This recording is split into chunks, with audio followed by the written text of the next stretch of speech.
ನಮ್ಮ ಜನರು ಸಹ ಇವತ್ತು ನಮ್ಮ ಜನ್ಮದಿನದ ಪ್ರಯುಕ್ತ ನಾವೆಲ್ಲಿ ಸಹ ಆಡಂಬರ ಮಾಡಬೇಡ್ರಿ, ಅದು ಪ್ರಯುಕ್ತವಾಗಿ ನೀವು ಬ್ಲಡ್ ಕೊಡ್ರಿ ಅಂತ.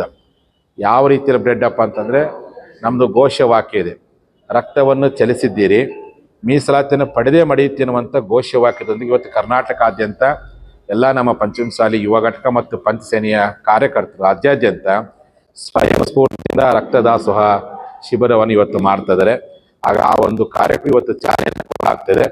ಇದಾದ ನಂತರ ಈ ಹೋರಾಟವನ್ನು ಈಗಾಗಲೇ ಮುಖ್ಯಮಂತ್ರಿಗಳ ಅಧಿವೇಶನದಲ್ಲಿ ನನಗೆ ಮಾತಾಡಿದ್ದು ಇನ್ಮೇಲೆ ಕೊಡೋಕ್ಕಾಗಲ್ಲ ಅಂತೇಳಿ ಅವತ್ತು ಉದ್ದಟತನ ಪ್ರದರ್ಶನ ಮಾಡಿದ್ದಾರೆ. ಆ ಕಾರಣಕ್ಕೋಸ್ಕರವಾಗಿ ನಾವು ಅವ್ರ ಹತ್ರ ಕೇಳೋದು ಅವಶ್ಯಕತೆ ಇಲ್ಲ.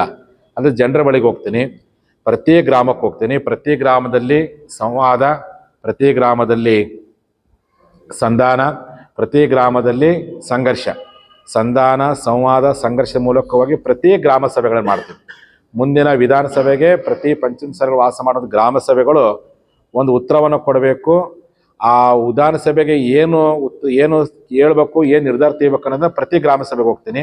ಇಡೀ ಕರ್ನಾಟಕದಲ್ಲಿರ್ತಕ್ಕಂಥ ಎಲ್ಲ ಪಂಚಮಸಾಲಿ ಗೌಡ ಲಿಂಗಾಯತರ, ಮಲೆಗೌಡ, ದೀಕ್ಷಾ ಲಿಂಗಾಯತ ವಾಸ ಮಾಡುವಂಥ ಎಲ್ಲ ಹಳ್ಳಿಗೆ ಹೋಗ್ತೀನಿ. ಪ್ರತಿ ಹಳ್ಳಿಯಲ್ಲಿ ಗ್ರಾಮ ಸಭೆಗಳು ಮಾಡಿ ಆ ಎಲ್ಲ ಗ್ರಾಮ ಸಭೆಗಳ ಮಾಹಿತಿ ಪಡ್ಕೊಂಡು ಪ್ರತಿ ತಾಲೂಕು ಮಟ್ಟದಲ್ಲಿ ಪಂಚಮಸಾಲಿ ಪ್ರತಿಜ್ಞಾ ಕ್ರಾಂತಿ ಅಭಿಯಾನವಂಥ ತಾಲೂಕು ಮಟ್ಟದ ಸಮಾವೇಶ ಮಾಡಿಕೊಂಡು ಅದೆಲ್ಲವನ್ನು ಮುಗಿಸ್ಕೊಂಡು ಒಂದು ನಿರ್ಧಾರವನ್ನು ಸಮಾಜಕ್ಕೆ ನಾನು ಪ್ರಕಟಗೊಳಿಸ್ತೀನಿ. ಆ ನಿಟ್ಟಿನಲ್ಲಿ